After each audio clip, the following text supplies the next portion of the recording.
कन्हैया द्वारका में बड़े हर्ष और उल्लास के साथ में रह रहे हैं और इधर सुदामा गुरसांदीपन के यहाँ से जब आ जाता है तो दिन प्रतिदिन गरीब होता हुआ चला गया सुदामा। दर दर की भीख मांगनी पड़ी सुदामा को, वो चने चावने के बाद में। क्यों एक कवि कहता है कि गुरु संग कपट मित्र संग चोरी के हुई निर्धन के हुई कोड़ी। जो गुरु के साथ में कपट, मित्र के साथ में दगा चोरी करता है वो व्यक्ति कभी जीवन में सुख शांति से नहीं रह सकता।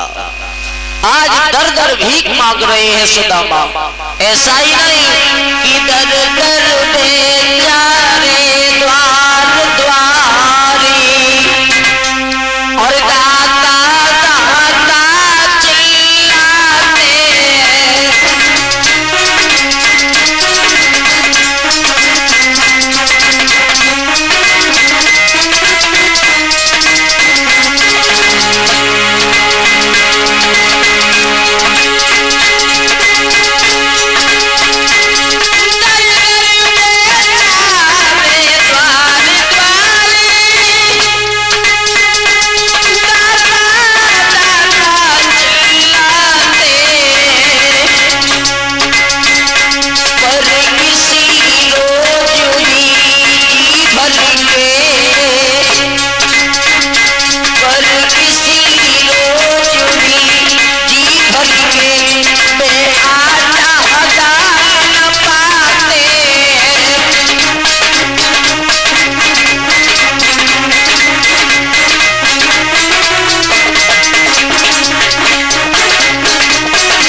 जब कन्हैया से बिछड़ने के बाद में और सुदामा दिन प्रतिदिन गरीब होता हुआ चला गया तो एक दिन सुशीला जो सुदामा की पत्नी है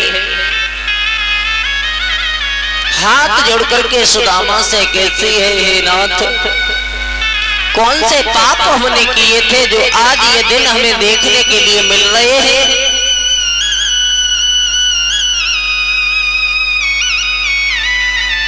और ये 11 रुपए भिजवा रहे हैं प्रमोद भैया। आज सुशीला कहती है, हे नाथ, कौन से कर्म किए हैं जो आज ये दिन देखने के लिए मिल रहे हैं। तो सुदामा कहते हैं, सुशीला, तुम्हारा इसमें कोई दोष नहीं है। क्यों? दोष तो मेरा है। हम गुरुकुल में पढ़ी रहे, अरे कृष्ण मेरो सहपाठी है। हम गुरुकुल में पढ़ी रहे। हे सुशीला, हम गुरुकुल में गुरसांदीपन जी के यहाँ पे शिक्षा ग्रहण कर रहे थे। एक दिन ये हुआ, एक दिन आ गए लकड़ी लेन गुरु मैया ने चना दे। मुँह से नीचन ठुर पापी ने, अरे अकेले चाबिले।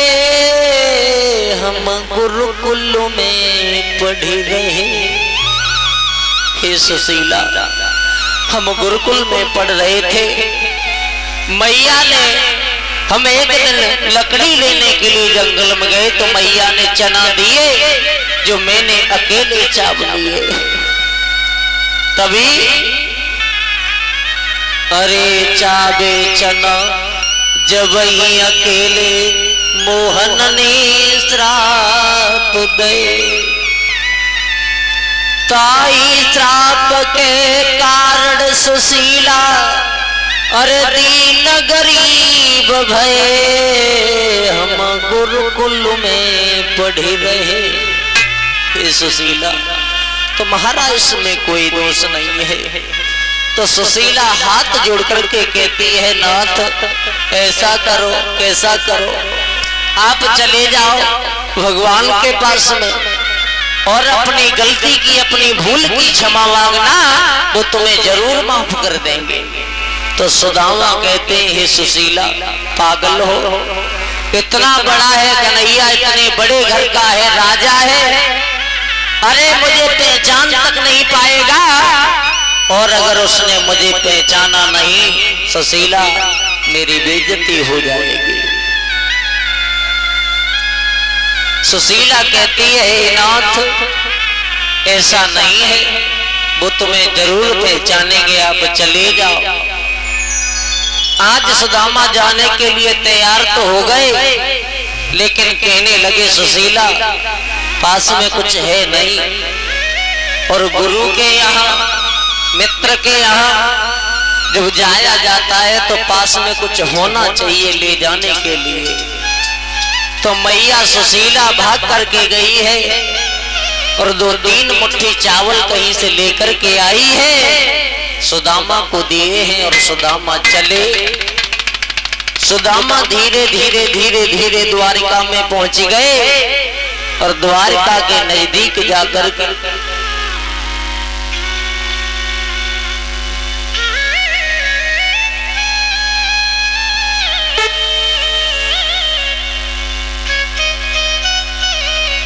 आज भगवान के पास में जब सुदामा पहुंचे हैं, क्या देखा पैरों में छाले हैं सुदामा के, इतने कांटे लगे हुए हैं पैरों में, इसका कोई जवाब नहीं है। भगवान ने सुदामा को सिंहासन पे बिठा लिया और एक कभी ये कहता है कि भगवान इतने रोए सुदामा को देख करके, इतने रोए कि अपने आंसुओं से सुदामा के पैरों को धो दिया सुदामा ने। मित्र ऐसा होना चाहिए।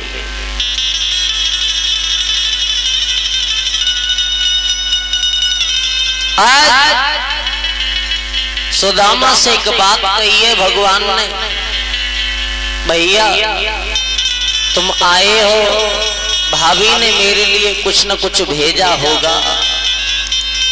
तो सुदामा वो चावल लेके गए ना, वो छुपा रहे हैं फिर भी, और कह रहे हैं क्या था घर में कन्हैया, बच्चे 2-2 3-3 दिन हो जाते हैं भूख से व्याकुल, और तुम लाने की बात कर रहे हो। आज भगवान कन्हैया कहने लगे सुदामा ये तुम्हारी कांख में क्या है। वो चावल की पोटली भगवान ने अपने हाथ से सुदामा की बगल में जो दबी हुई थी खींच ली, और भगवान कन्हैया बड़े प्रेम से चावल चावने लगे। माता बहनें बोलेंगी ताली बजाते हुए, अरे श्री कृष्ण जी के मित्र मिलने सुदामा आए,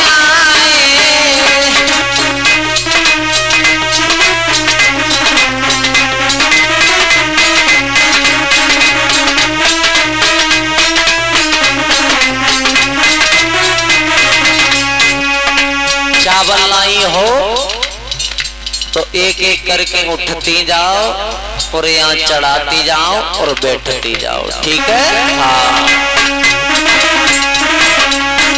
श्री कृष्ण जी के मित्र मिलने सुदामा आए,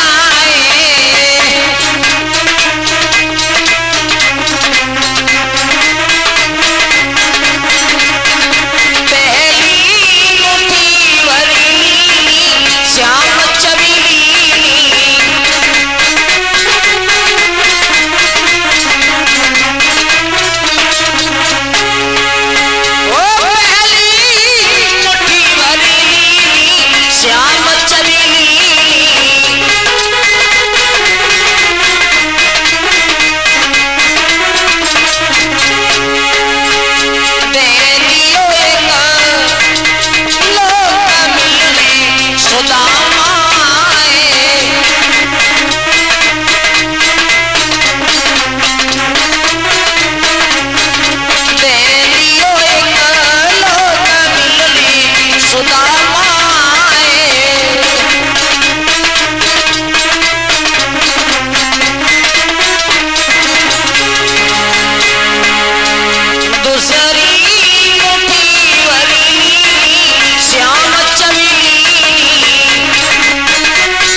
इस तरह भगवान कन्हैया ने दो मुट्ठी चावलों को चबा है, तो दो मुट्ठी चावल चबने के बाद में दो लोगों को दे दिया सुदामा, दो लोगों का राजा बना दिया।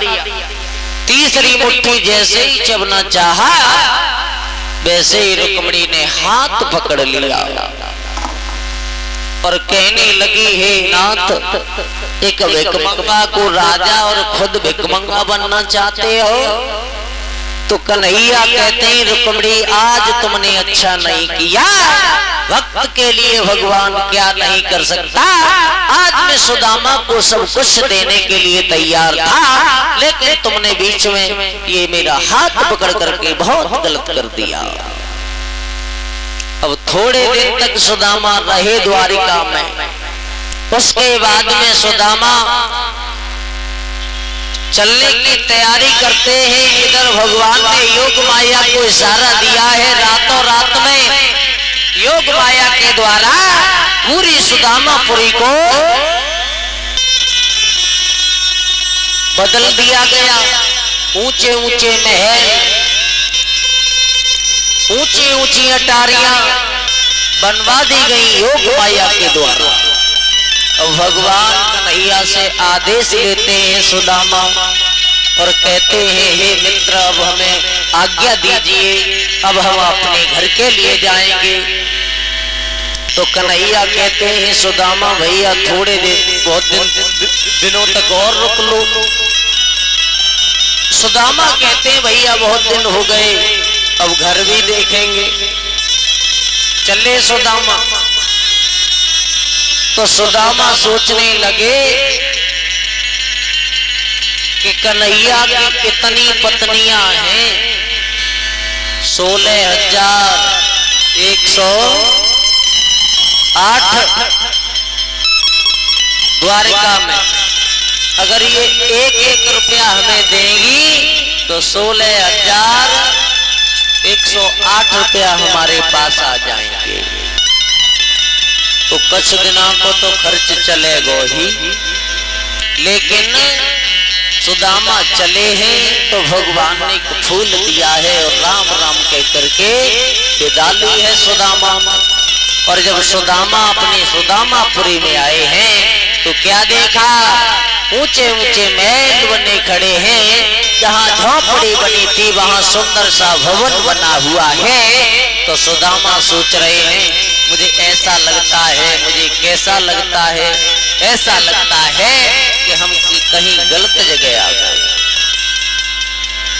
फिर थोड़ा ध्यान दिया, सोचने लगे जगह तो वही है। सुदामा फिर सोच रहे हैं मुझे ऐसा लगता है कि मेरे जाने के बाद में किसी राजा ने यहाँ पे चढ़ाई कर दी और अपने महलों को बना करके तैयार कर दिया। सुशीला को भी पता नहीं कहाँ होगी सुशीला।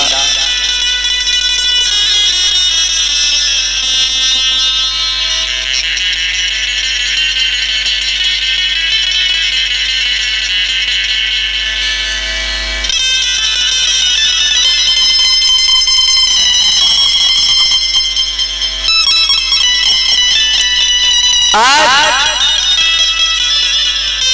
सुदामा खड़े हैं, वैसे ही क्या देखा, और ये भैया ढोलक वादक ये हमें 21 रुपए से सम्मानित कर रहे हैं। आज सुशीला आरती का थाल भी हुए चली आ रही है। तो सुशीला ने सारा हाल समझाया है कि भगवान के घर जाने से हमारे सारे कष्ट दूर हो गए। हमने पहले ही कहा था कि आप चले जाइए।